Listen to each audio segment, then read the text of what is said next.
Booktok is kind of a scary no man's land. You never know what you're gonna get. Sometimes things are really good and sometimes they're so bad it's honestly laughable. And I am speaking from experience. But throughout all the treachery, there have been a few books that I found on Booktok that were so good that I have to recommend them to you. Now, I'm gonna try to give you some recommendations that I don't mention often, but if you guys are not new here, you already know that Love in Other Words, Funny Story, The Seven Husbands of Evelyn Hugo, and The Song of Achilles are all some of my favorite books that I also found from Booktok, but those are books that I talk about often. So this list is about books that I don't usually talk about or I have never talked about. And the first one that I want to talk about is one that I've never mentioned, and that is Heartstopper. Heartstopper is such a cute series. If you're not familiar with the story, it's about Nick and Charlie. This is a YA teen romance, and it's also about discovering your sexuality at a young age. And while Charlie already knows that he's gay, Nick is discovering his sexuality, and you get to follow that story, him being uncertain, him being unsure.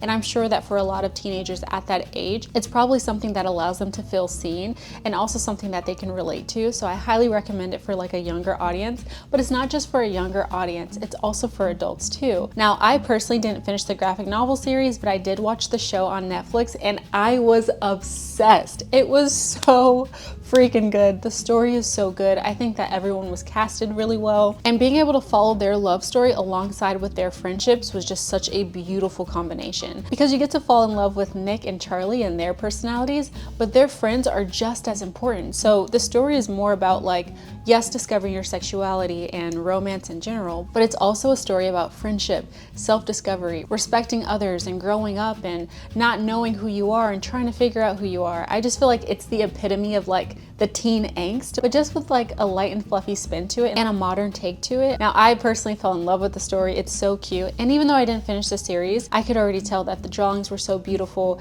The story and how it was written is really, really cool. And that in tandem with the show is just perfect. So I would highly recommend giving Heartstopper a shot. Now, this next book is a book that I have mentioned before. I believe I did it in my 24-hour reading vlog. It was with all the fantasy books that I was reading, and that is Powerless. This is by Lauren Roberts. And though this is not my favorite book, it is not like a 5-star read. It's not a 4-star read. I honestly gave it 3 stars, but that just means it's good. It's just average. But I did go into it having higher expectations, so that was a little bit of a bummer, but I still think it's worth the read, especially if you're just now getting into fantasy and you want to find something that's easy to understand and like there's not a lot of world building. I think that this would be a great option for you. Now, this story follows Peyton and Kai. Peyton is just an ordinary girl trying to make it day by day, who just happens to be fighting her feelings for a powerful prince. His name is Kai, and she's also just trying to survive like the grueling laws of this kingdom. Now, as you can tell, this is YA, enemies to lovers, forced proximity, and a little bit of a love triangle. And with all of this information, you would think that this would be a 5-star. And I genuinely went into this book thinking that it was going to be a 5-star, especially with all the riot it was making on TikTok. Literally every time I watched a video, someone was talking about Powerless. Someone was talking about how incredible it was, how she only wrote this in a year, how it's so breathtaking and you fall in love with the characters. The enemies to lovers was enemies to lovering. Like, everyone was talking about how good it was. And then when I read it, I was like, where? And that is because it is a word-for-word copy of The Hunger Games. Girly, I'm sorry to tell you, I was just as shocked as you were. Trust me, I could not believe how unoriginal it was. So when I went in initially thinking that it was gonna be a 5-star, it immediately became a 4 and then a 3, just because there was no originality into it whatsoever. And that was really disappointing. Now, the fantasy element of this book was very juvenile. There wasn't much to it, and it was very like lackluster. It felt like a secondary element that was barely like held together. And not only that, the enemies to lovers aspect and the romance of the story was so predictable, so unoriginal that you could see what was going to happen a mile away. Now, with that being said, because it was like very common, unoriginal concepts, they were concepts that worked. So I understand why some people think that this is such a phenomenal book, especially if they've never read The Hunger Games. And that is why I'm recommending it, because though it's not as good as The Hunger Games and it's a complete copy of The Hunger Games, I did enjoy reading it. I knew what to expect. It was cute, and it was something that I knew was going to work because it was almost formulaic. So I enjoyed my time, but I do know that there are other books that do that series and that type of content better, and it's just not one of those. But I do think that it's a good book if you're, again, just entering fantasy, or if you don't know much about reading in general and you just want to dip your toe into something that is easy to follow. That is why I'm recommending it here. Again, overall, the story wasn't bad, the book wasn't bad, but I do know, because I am a reader, that it's a copy of The Hunger Games, and I just felt like it wasn't as thought out or calculated as I wished it would have been. But I'm also not knocking this author. She has a lot of potential, and I did mention that the first time I read this book and discussed this book, because I don't want people to think that I'm just like bashing her. It's not that, it's just you have to be honest too. Like I can't pretend like it's not a copy of The Hunger Games, and I'm not the only person saying this. Like, it's a common thing for people who have read this and didn't necessarily like it. We all kind of feel the same way, but I do feel like she has a ton of potential, and I will definitely read her next books, and I'm hoping that in those books she adds a little bit more of her own thoughts and is a little more original, because I feel like she is a great writer. She has the tools to be a great writer. Now, the next book recommendation is one that I rated 5 stars. I absolutely loved it so much. It was so cute, and that was Better Than the Movies. Now, this is a YA romance. It's an enemies to lovers, and it's just so freaking cute. And it follows Liz. She is a classic hopeless romantic. I felt so connected with her because I am literally the same person. And she's really trying to find her true love story while also grieving the loss of her mother. And while she tries to pursue this childhood crush, she tries to ask for the advice of her enemy, which is her neighbor, Wes. And they slowly start to get to know each other more and obviously fall in love. This was such a cute story for so many reasons. First of all, I have to tell y'all, it has a playlist at the end, and it talks about real rom-com movies. So you just feel so connected to her. You know why she is the way she is. She's super eclectic and quirky, and she was just so adorable. I loved her. And Wes is kind of the opposite of her.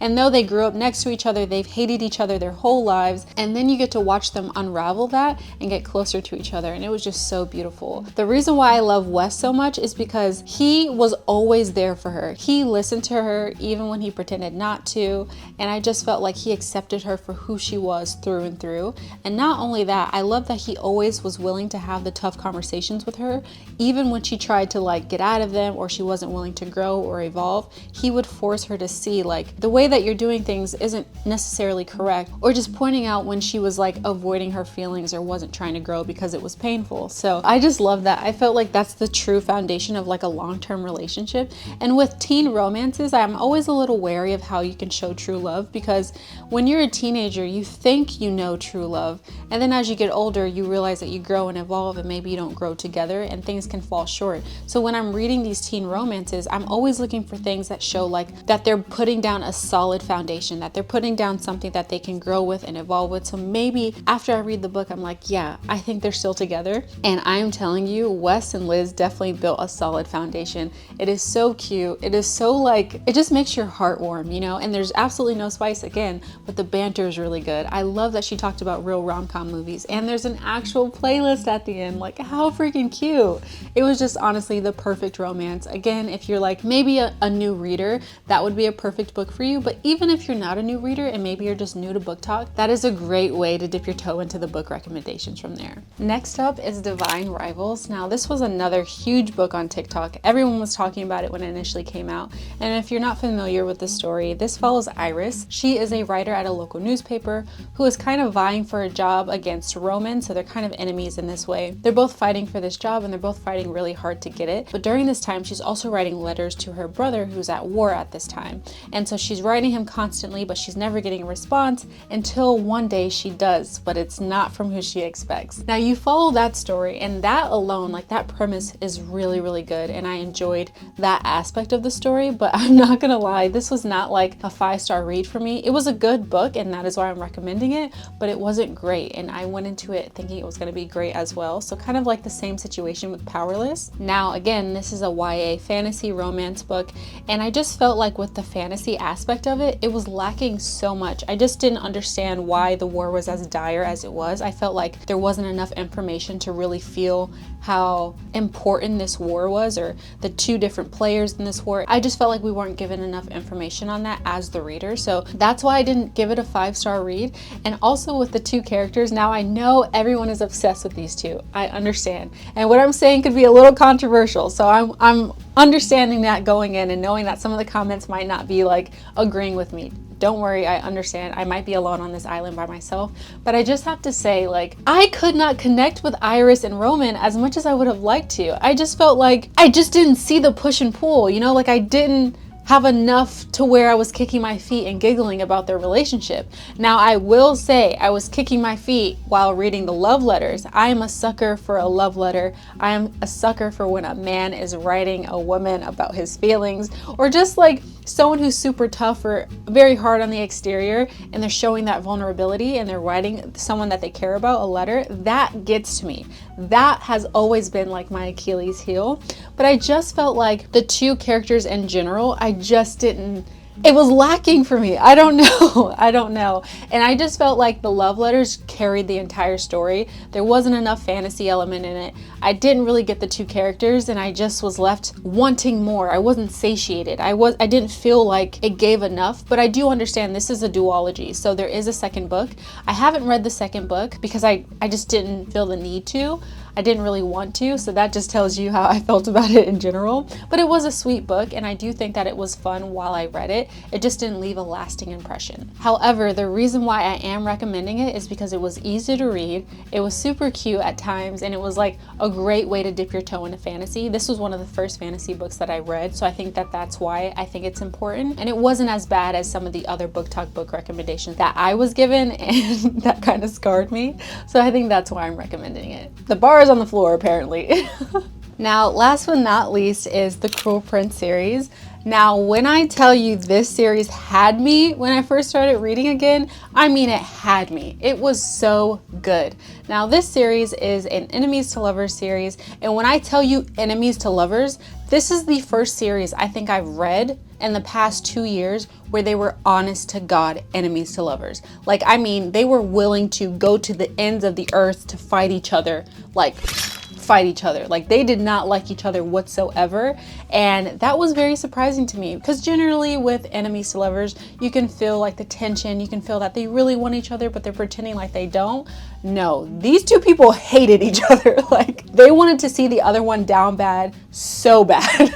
And I think that that's what made it so unique. But let me back up a little bit. So this story follows Jude and Cardane. Jude is a human living in Elfheim, and she works so hard. She's a little brutal and a little rough around the edges, but it's because that's how she grew up, and she's fighting desperately to become a knight, but her dad does not want her to be, and that's like a side situation there. But while she's training, she's also training alongside all of the royalty. But all the royal elves literally hate her so much. They bully her so bad. They bully my girl so bad, especially the prince, which is Cardane. And as they go through this training, they're growing up next to each other, and they literally hate each other's guts. There's some betrayal, there's some side romances and like side subplots and things like that, but all of it comes together to make the overall story, and it was so good. The drama in this was crazy, so crazy. I think the reason why I really love this story, besides the fact that it was an honest to God enemies to lovers, is the fact that it was fantasy and there was a lot of world building, a lot of detail, but the detail didn't overshadow like the characters and the plots and the character development and things like that.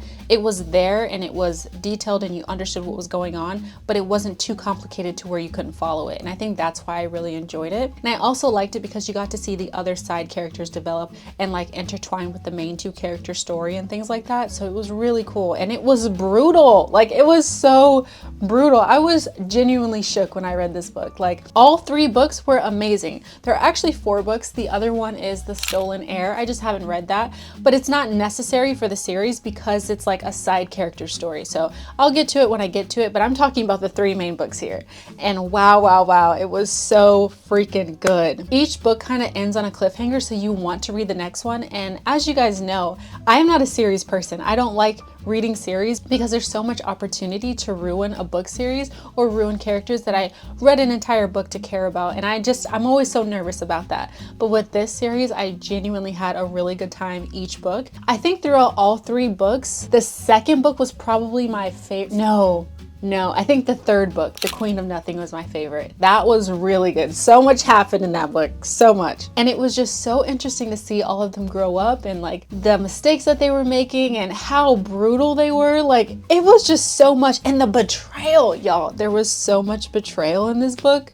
So much. There's so many characters that I just wanted to, you know? And who would have deserved it, by the way? It's not me being like aggressive or brutal or anything. No, these people deserved it. They were awful people. But then you saw them grow too, and it was like, oh, all right, we'll leave you alone. We'll let you live or whatever. But all in all, it was a really cool story. I love seeing the character development. Everyone's a little morally gray. They don't make the best decisions, but I think that's what made them so like easy to hate, or like you love to hate them because you saw them making mistakes and you saw them being a little human and how that interacted with the overall story. And just seeing Cardane like fall in love with her, even though he hates her guts and he hates that he loves her. I don't know, it kind of did something for me. It was just like, wow, it was just such a cool story. And I just don't think that I've read a genuine, honest to God, enemies to lovers like this book. I can always tell that there's feelings. The author always gives you hints or crumbs and things like that. But with this series, they genuinely hate each other's guts, and that's what made it so cool. So again, those are all 5 of the books that I would recommend from Booktok. Now, if you guys have any recommendations for me, leave them down below. Please keep in mind that I don't like way too much spice. I like a story that makes sense. I'm always very cautious with the Booktok recommendations, but I also want to learn and grow and evolve and like add new books to my repertoire if they're gonna be books that I'm gonna enjoy. So hopefully y'all can give me some good ones, and I'll try to continue to give you good ones. And I guess I'll see you in the next video. Love you, bye.